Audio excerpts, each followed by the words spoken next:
There's a moment that happens to almost everyone, somewhere in their 50s or 60s, and it usually catches them off guard. You go to get up off the floor after gardening, or you reach for something on a high shelf, or you carry two grocery bags up a short flight of stairs. And for the first time, your body doesn't just do it. There's a wobble, a strain, a let me sit down for a second. And the thought that follows is almost always the same. When did that happen? Here's the part nobody tells you. That moment isn't really about getting older. It's about which muscles you've been using and which ones you've quietly stopped using without ever noticing. And the good news, the actual good news, is that this is one of the most reversible things about aging. Not with hours in a gym, with about 15 to 20 minutes a day, doing the right things in the right order. Today, I'm going to walk you through 5 exercises, not a random list pulled off the internet, 5 specific movements that, together, cover the things that matter most after 50. Staying strong enough to get up off the floor unassisted, staying steady enough to avoid a fall, and staying mobile enough to keep doing the things you actually enjoy, whether that's playing with grandkids, traveling, or just gardening without paying for it the next day. Quick hello if you're new here. I'm so glad you found this channel. This is Golden Vitality, and every week we break down real, practical, research-informed ways to stay strong, capable, and independent as we age. No fads, no gimmicks, just what actually works. If that sounds like your kind of channel, stick around, because today's 5 exercises might be the most useful 15 minutes you spend on your health all week. Let's start with why this matters more than most people realize. Somewhere around age 30, most of us start slowly losing muscle mass, something researchers call sarcopenia. It's gradual at first, often just a few percent of muscle mass per decade, so it's easy to miss. But research suggests that decline tends to speed up after 60, and it isn't just about looking less toned.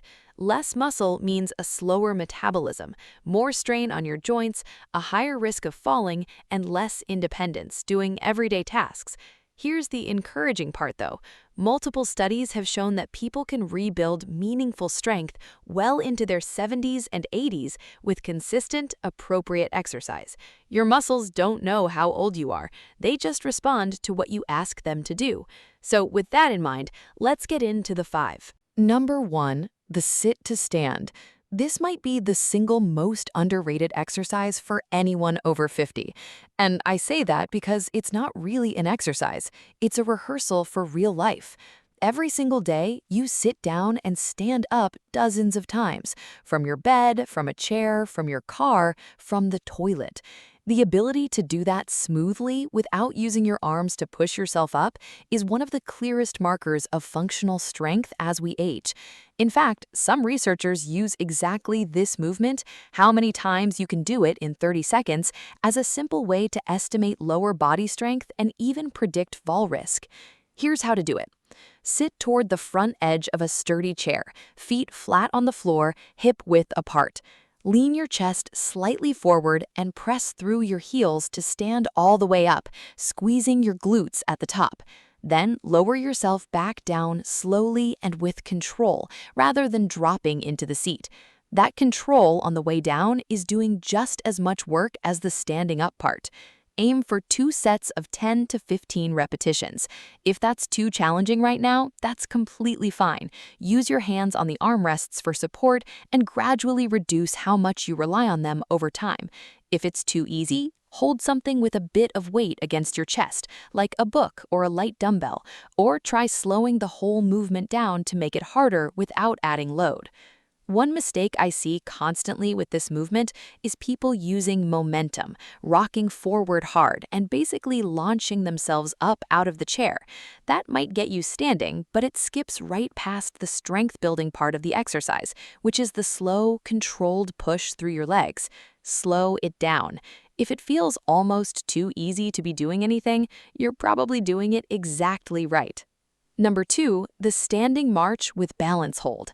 This one directly targets something that becomes increasingly important after 50, and that's balance.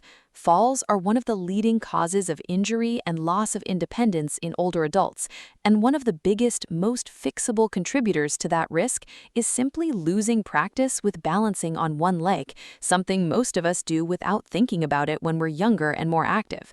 To do this, stand near a wall or the back of a sturdy chair for light support if you need it. Lift one knee up toward hip height, like a slow marching step, and hold that position for a few seconds before switching legs. As you improve, try holding the lifted position longer, or eventually let go of the support entirely and challenge yourself to do it unassisted. You can even add a small challenge by looking side to side while you hold the position, since that mimics real life, where we're rarely balancing while staring straight ahead. Aim for 8 to 10 controlled reps per leg. This is a wonderful one to sneak into daily life too. Brushing your teeth is an ideal moment. Stand on one leg while you brush. What makes balance work a little different from strength work is that it's less about muscle and more about practice, retraining your nervous system to make quick little corrections without you consciously thinking about them. That's exactly why standing near a wall is smart, rather than something to feel embarrassed about.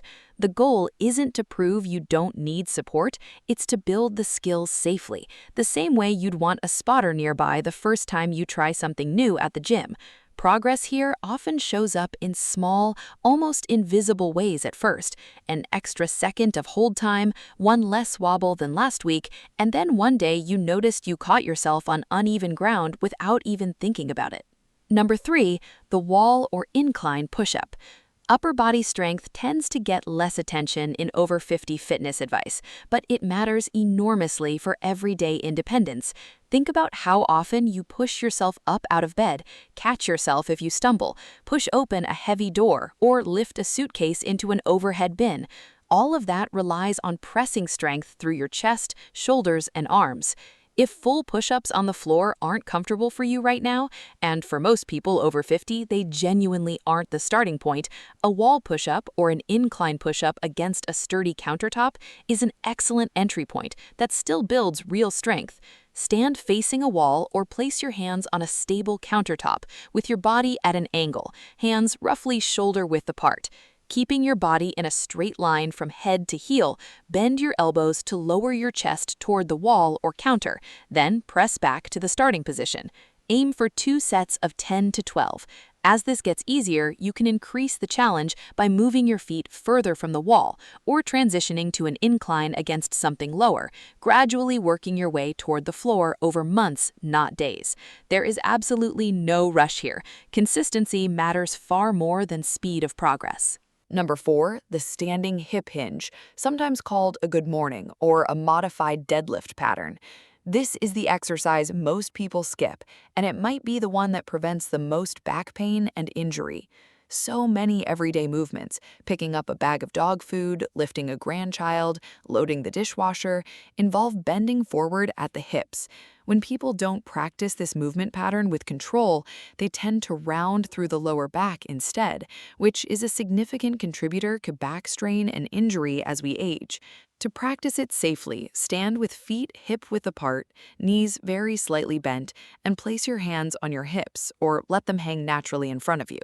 Keeping your back flat, not rounded, hinge forward from your hips, pushing your hips backward, as if you're trying to close a car door behind you with them. Lower your torso until you feel a gentle stretch in the back of your legs, then squeeze your glutes to return to standing. This is not about how far forward you can bend. It's about keeping that flat back the entire time. Start with just your body weight, 2 sets of 10 to 12 reps, and only add light weight, like a couple of water bottles or light dumbbells, once the movement feels completely natural and controlled. And number 5, gentle spinal rotation and hip flexor stretch. After 50, mobility becomes just as important as strength, because a strong muscle attached to a stiff joint still won't move well. Many of us spend hours a day sitting, whether that's at a desk, in the car, or on the couch, and that posture tightens the hip flexors at the front of the hip and reduces rotation through the mid-back, both of which contribute to that stiff, shuffling walk that people sometimes associate with getting older, but which is actually more about disuse than age itself. For the spinal rotation, sit tall in a chair, feet flat on the floor, arms crossed over your chest. Slowly rotate your torso to one side as far as comfortably possible. Hold for a couple of seconds, then rotate to the other side. Move slowly and avoid any jerking. For the hip flexor stretch, come into a gentle half-kneeling position. One knee on a cushion or folded towel, the other foot flat in front of you, knee bent. Gently shift your weight forward until you feel a stretch along the front of the hip on the kneeling side, keeping your torso upright rather than leaning forward. Hold for 20 to 30 seconds per side, breathing steadily rather than holding your breath, then switch sides. Now, how do you actually fit all 5 of these into a day without it feeling like a chore? Here's what I'd suggest. You don't need a formal gym session, a special outfit, or a block of time set aside labeled exercise. Do the sit-to-stands and push-ups back-to-back in the morning, maybe right after you brush your teeth, since that only takes about 5 minutes total. Sneak the balance march in while you're waiting for coffee to brew or for the microwave to finish. Do the hip hinge before you go grocery shopping, as a kind of warm-up for the lifting you're about to do anyway once you're loading bags into the car. And save the stretching for the evening while you're watching television, as a way to wind down before bed.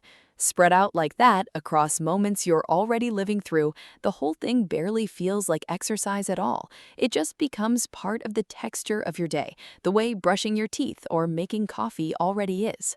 I'd also gently push back on the idea that you need to do a perfect dedicated 15-minute block every single day for this to count. Some days that won't happen, and that's fine. 2 sit-to-stands while you wait for the kettle to boil is still 2 more than 0. The people who maintain strength and mobility longest into their lives, from what the research on habit formation and exercise adherence consistently shows, aren't the ones who do the most intense workouts occasionally. They're the ones who do something, even something small, most days for years. A few honest notes before you get started. If you have any existing joint issues, recent surgeries, significant balance problems, or heart conditions, it's genuinely worth a quick conversation with your doctor or a physical therapist before starting a new routine, just to make sure these movements are appropriate for your specific situation. That's not me trying to scare you off, it's just good practice, and a physical therapist in particular can tailor any of these 5 movements to whatever your body needs right now. Also, and this matters more than people expect, don't judge your progress day to day. Strength and balance improve in a way that's often invisible for the first few weeks and then becomes obvious all at once, usually the day you notice you got up off the floor without thinking about it, or caught your balance on an icy sidewalk without even realizing how close you came to falling. If I had to boil this whole video down to one sentence, it would be this. The goal after 50 isn't to look like you're 25 again, it's to stay capable, on your own terms, for as long as possible. These 5 movements, the sit-to-stand, the balance march, the incline push-up, the hip hinge, and the rotation and hip flexor stretch, cover the core things that tend to fade first: functional strength, balance, pressing power, safe bending mechanics, and mobility. Do them consistently, a little each day, and in a few months, you'll likely notice the things that used to feel effortful, carrying laundry upstairs, getting out of a low chair, chasing after a grandchild, start to feel effortless again. So here's my ask. Pick just one of these 5 to start with today, right now if you can, and build from there. You don't need to do all 5 perfectly on day 1. Consistency with one movement beats perfection with none. If this video gave you something useful, do me a favor and hit that like button. It genuinely helps this channel reach more people who need exactly this kind of information. And I'd love to know in the comments, which of these 5 movements do you think you need most right now? Your answer might help someone else reading the comments figure out where to start too.